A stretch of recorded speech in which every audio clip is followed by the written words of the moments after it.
Good evening, Bahamas. You're tuned into MB12 Weekend, broadcasting from Cable 12 Studios in Robinson Road. Coming up tonight, registration for national health insurance officially begins tomorrow, but there's still uncertainty according to some. Is the United States concerned about the Bahamas' relationship with China? The latest in the hearing of Defense Force officers accused of abusing Cuban detainees. Hundreds hit the pavement for the 7th annual Marathon Bahamas, and of course, we count down the top quotes in news this week. I'm Paige McCartney. We've got those stories and more straight ahead on MB12 Weekend.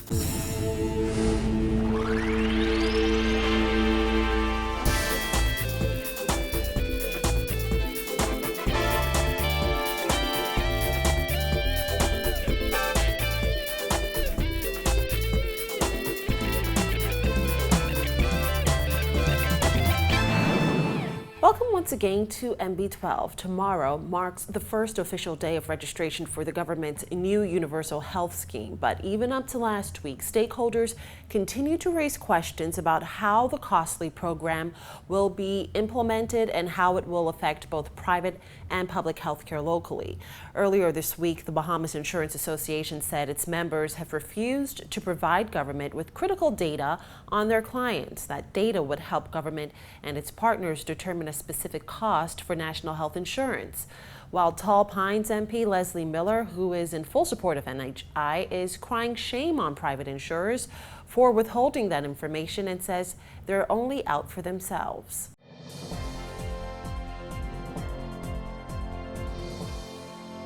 If you allow the insurance industry to get the upper hand on you, because they got the resources to do so, they got the money, that they would put a negative spin on why every Bahamian should be entitled to national health insurance from the cradle to the grave.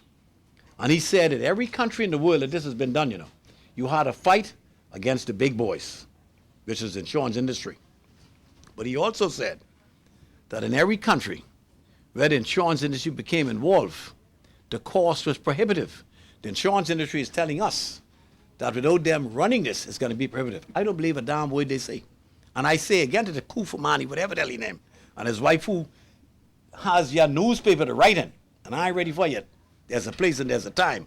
In a statement this week, the BIA said the government has rejected its universal health care proposal, and the Christie administration intends to create a public insurer to provide NHI benefits.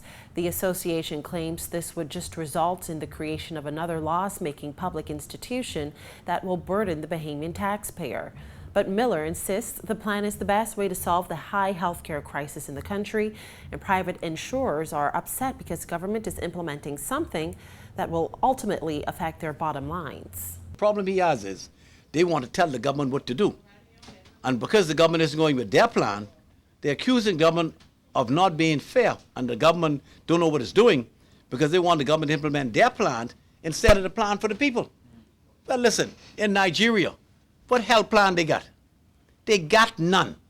So take your health plan to Nigeria, help out your brothers and sisters over there. We don't need your help. We know how to implement the plan. That's all I'm saying. I don't know the guy, never met him in my life. But and then he said that the government is going on a nationalization program, which I take offense to, because nationalization and expropriation has never been the tenet of this government or the previous government. We have never yet nationalized any industry. With registration beginning tomorrow, details about NHI still remain unclear, including the cost of the program and to which physicians will provide services under the primary health care proposal. Still, Miller believes the rollout is the best route to help Bahamians. The sense that they make with regard to why it is so important to allow the government to implement this national health insurance scheme voices the private insurance industry. They have met with them over and repeatedly. The doctor made it clear this morning that, listen, if you got $1, 60 cents out of that dollar, if we do it, that is, the government apparatus does it, 60%, 60 cents of that dollar is going to fix your problem, whatever problem you have medically. If it is done by the insurance industry, you may get 15 cents out of that dollar because they are not driven by the profit motive. They're not driven by shareholders. They're not driven by these exorbitant overhead costs, etc. Right? Government intends to roll out the first phase of NHI, which provides primary health care benefits to registrants, in April.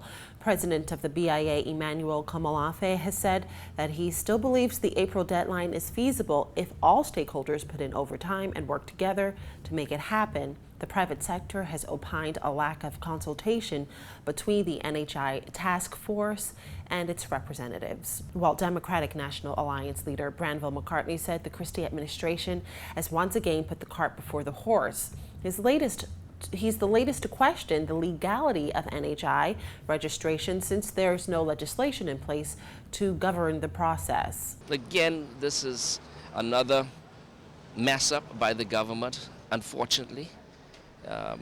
They've put the cart before the horse, and the bottom line is it does not have any legal basis if there's no legislation to support it. So I don't understand this government. I don't understand what they're doing.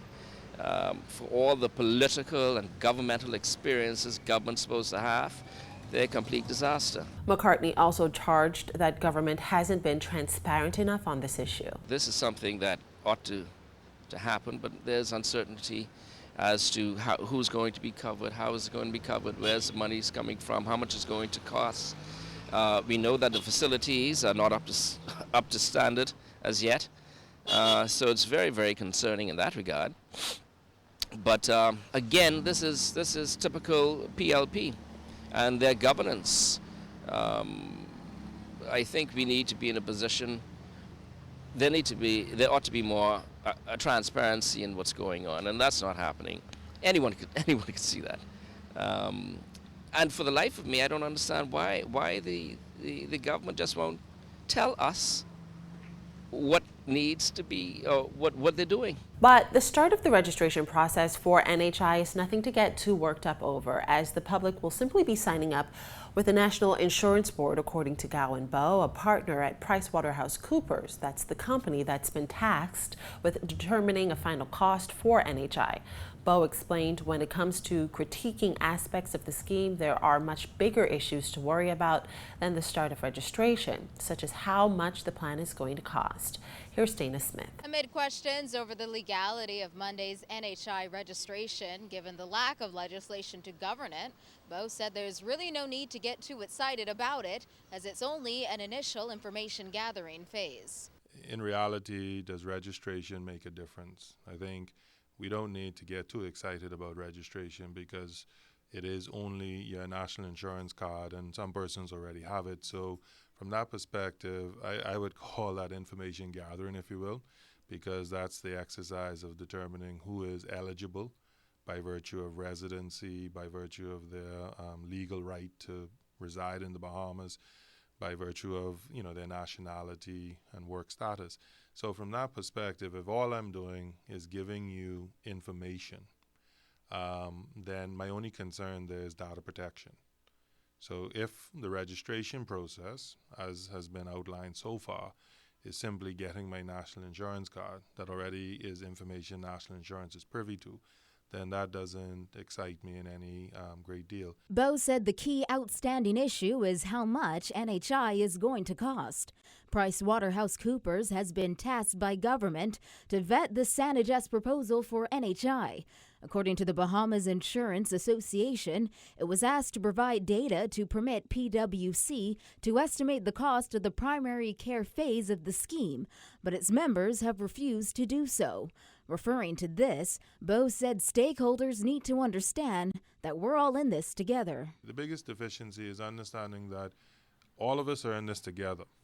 And when I say that, if the government makes a decision that is not in the best interest of the country, all of us will suffer. If we have information, and when I say we, whether that be private sector, meaning doctors, insurance companies, agents, brokers, then what we should be looking at is not really arguing over whether we share that information. It is how do we publicize that information so everyone is making decisions based on the best available data. Bowe said there are shortcomings on both sides, explaining stakeholders should be jumping at the bit to provide information, especially if they believe there's a fundamental flaw in the amount being quoted.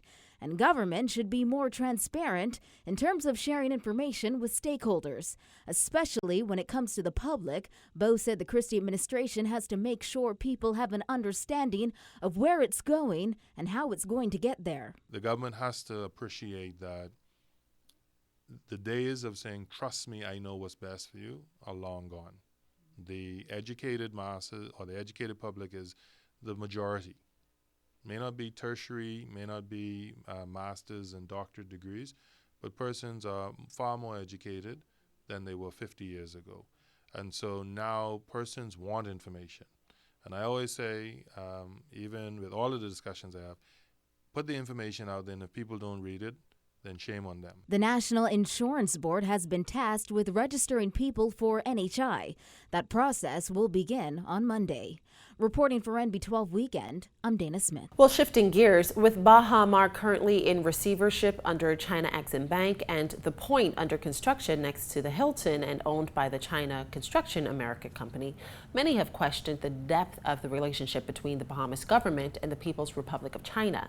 And some have even questioned if the relatively tight bond between the tiny archipelago and the country with the world's fastest growing economy could have an effect on the country's relationship with the United States. Earlier this week, U.S. Chargé d'Affaires Elisa Johnson spoke to the concern of this, saying that America is actually glad to see the tight economic bond between the two countries. Here's Kyle Joaquin. I think it's a good relationship. I have a great relationship with the Chinese ambassador, too.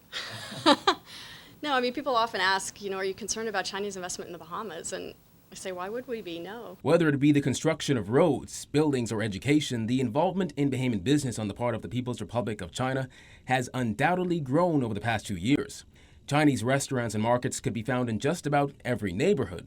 And then there's the Thomas A. Robinson National Stadium, considered a $30 million gift from the People's Republic of China to the Bahamas. When the stadium was officially handed over in 2011, then Prime Minister Hubert Ingraham hailed it as a most generous demonstration of good relations between the two countries.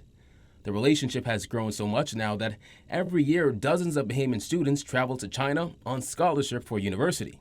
But Johnson insists economic development is something the embassy wants to see happen in the Bahamas. We want to see countries that are the United States neighbors and in the Western Hemisphere that are prosperous and advancing, and more economic opportunity for everyone, and that means investment from around the world, including China. And then there is Baha Mar. The multi-billion-dollar project is currently in receivership. And while Johnson didn't go too deep into detail about the project, she did say this. I mean, I've been driving past Baha Mar every day since I arrived here a year and a half ago, and expectant and waiting for it to open. I think it will be a great product for the Bahamas when it is open. It's going to provide jobs. It's really one of a kind. It's the biggest resort of its kind in the region. It's really unfortunate that it's come to this point. I mean, it's a business dispute, it's a legal dispute.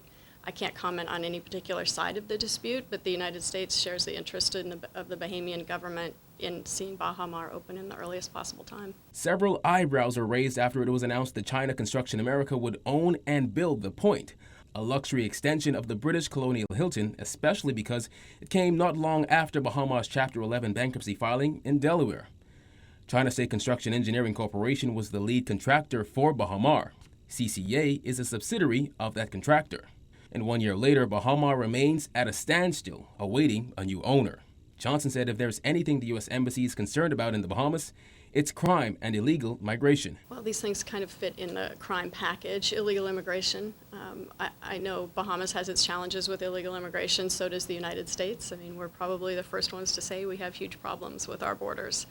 But that is part of what OPAT does, working really closely with the Royal Bahamas Defense Force. I'd like to really say something about the new Sandy Bottom project and the vessels that the Bahamas has been integrating into the Defense Force and OPAT. They've really been stepping up and helping on interdiction of migrants. Reporting for NB